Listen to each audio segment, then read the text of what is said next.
On today's show, you'll hear investor perspectives on the COVID-19 impact on the cannabis market. This is Investor Perspectives. I'm the host of Investor Connect, Hall T. Martin, where we connect startups and investors for funding. It's the time of COVID-19. Cannabis is currently gaining regulatory approval across the U.S.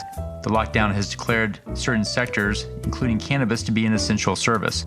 We have investors and startup founders describe the impact of COVID-19 on the cannabis market. I hope you enjoy this episode.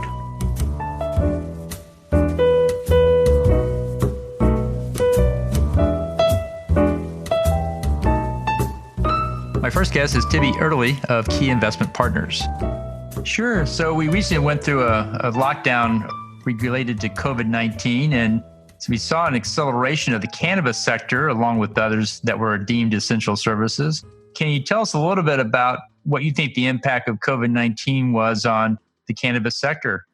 Yeah, absolutely. There's quite a few different ways to take this conversation. So I'll start at the high, from a high level, no pun intended, and happy to dive into whatever you'd like to there. So I would say, if we took a step back 3 months ago when this was all starting to go down, it was an interesting time, especially for us being in cannabis fund in the space, to see what was going to happen. We certainly saw the capital markets drying up quite a bit broadly across the economy, not just in cannabis, but cannabis has been, one of those industries that's been a little bit tougher to fundraise for, if you will, in the past. And so 3 months ago, we were saying, okay, what's going to happen here?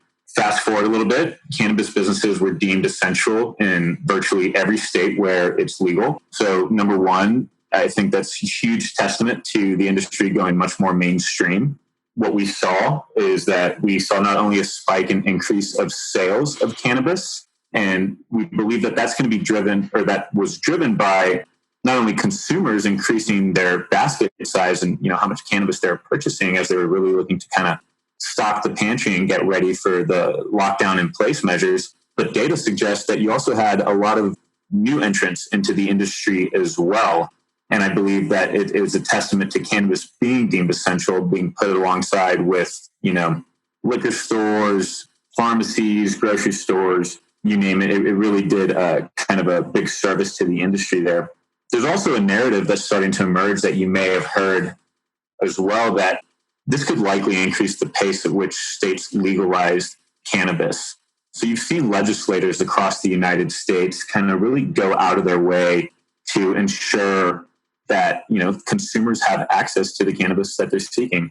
So some things that have really changed in the industry rather quickly is relaxed laws towards how you can actually acquire and pick up your cannabis. So you're seeing a pretty large, significant shift towards e-commerce, a large shift towards delivery and other technology-enabled ways for consumers to access cannabis. So B2C marketplaces, more sophisticated point-of-sale systems coming in, looking for easier ways to transact without using cash, so cashless payment options. But quite a few things that have been kind of hurdles over the past few years in the cannabis industry were quickly, the red tape, if you will, was quickly removed so that the consumer could access cannabis. So we've got an increase in sales in cannabis. You've got a narrative emerging that states will likely increase the pace at which they legalize cannabis, whether it's states looking to go from medical to adult use or just legalizing medical for the first time, really as a means to make up for loss in tax revenue.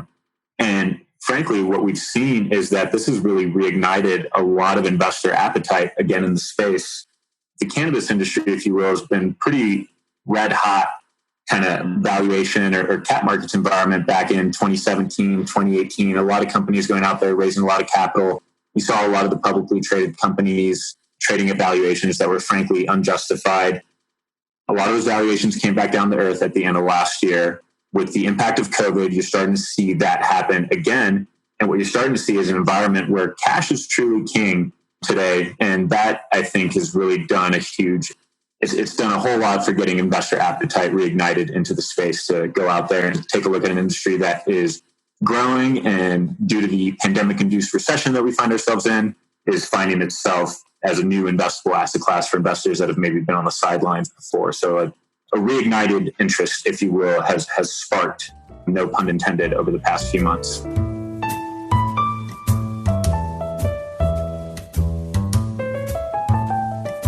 My next guest is Kim Rail of Azuka.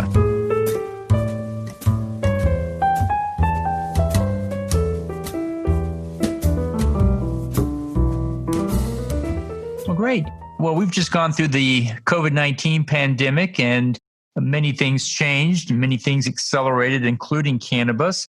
But can you talk a little bit about the impact of COVID-19 on the cannabis market? Sure. So I think COVID has really been an accelerant in some ways to the cannabis market, the emerging cannabis market. It's still obviously a very, both CBD and THC, nascent market in the US and varies from state to state. What COVID did at a fundamental level is in most states, cannabis was deemed an essential business, really highlighting that both adult use customers and especially medical patients were deemed to have a right to access their cannabis products. So I think that really was a moment which kind of highlighted the importance of this emerging industry.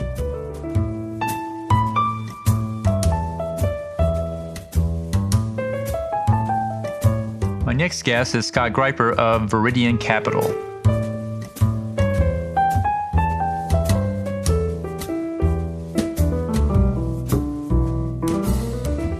Hello, this is Hall Martin with Investor Connect. Today we're here with Scott Greiper of Viridian Capital.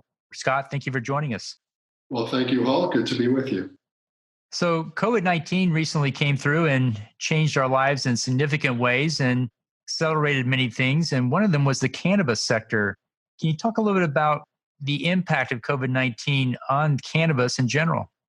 Sure. Well, it certainly wasn't good in the month of March of this year. We look back in the Viridian Cannabis Deal Tracker, which is our data analytics service that measures all of the investment and M&A activity in the cannabis industry.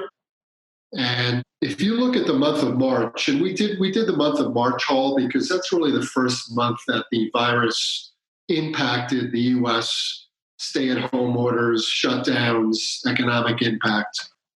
And if you look in terms of the month-over-month investment activity, so from February to March of 2002, the number of investments was down 38%.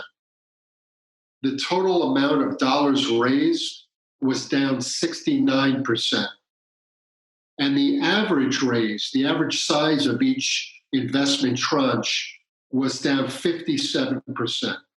So that's from February to March. So pretty clear that the impact was quite negative. Thank God it recovered quite strongly in the following months, but that first month of March was pretty significantly impacted month over month. And if you look year over year, so March 2019 to March 2020, similar negative impact.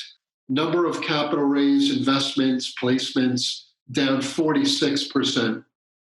The total amount of capital raised, down almost 60%.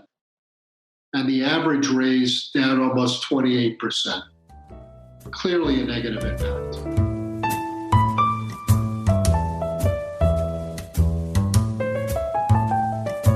And my next guest is Ryan Dean Hogan of Moda Ventures.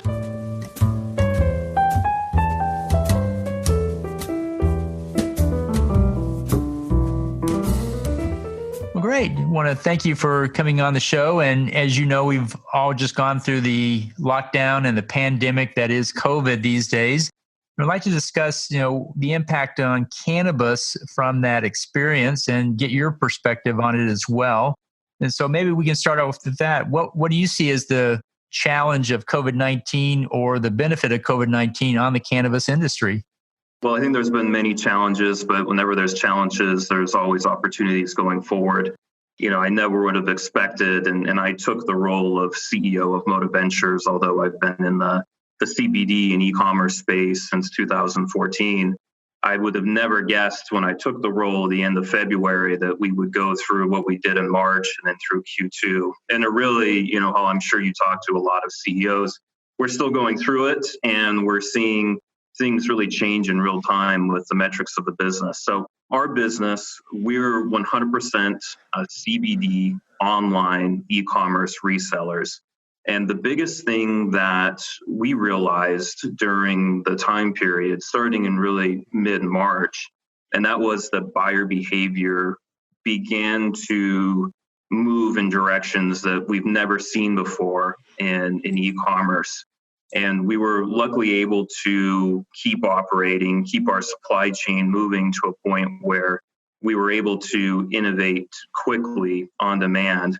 In e-commerce, because we're not a cultivator, we're not an extractor, we're taking finished product and then we're delivering it to the end user.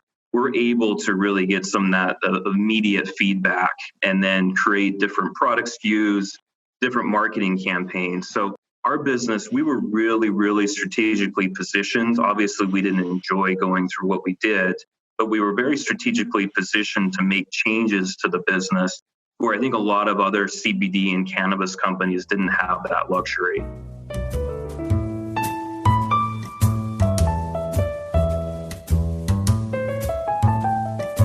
My next guest is Ford Smith of Ultra Native.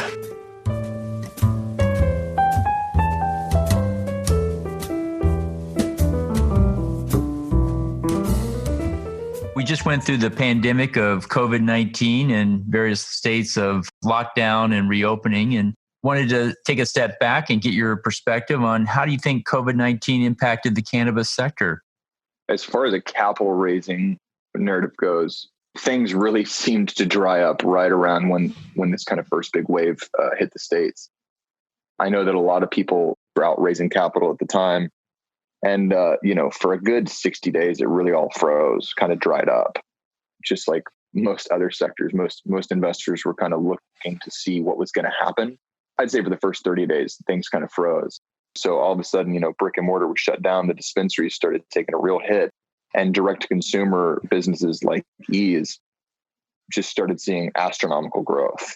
People, that first kind of week of the wave, people kind of got, super worried about what was going to happen and ended up going, and stocking up on cannabis, just like toilet paper. And so it was an unprecedented opportunity, I think, for companies that had a direct-to-consumer model to really go capitalize on what was happening.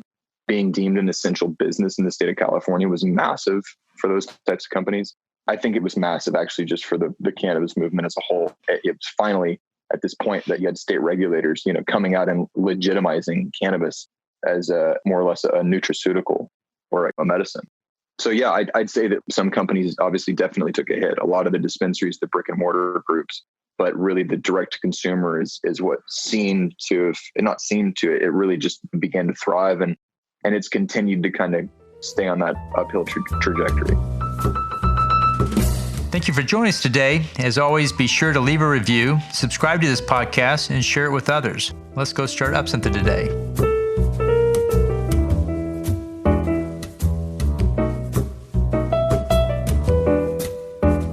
Halti Martin is the director of Investor Connect, which is a 501c3 nonprofit dedicated to the education of investors for early stage funding. All opinions expressed by Hall and podcast guests are solely their own opinions and do not reflect the opinions of Investor Connect.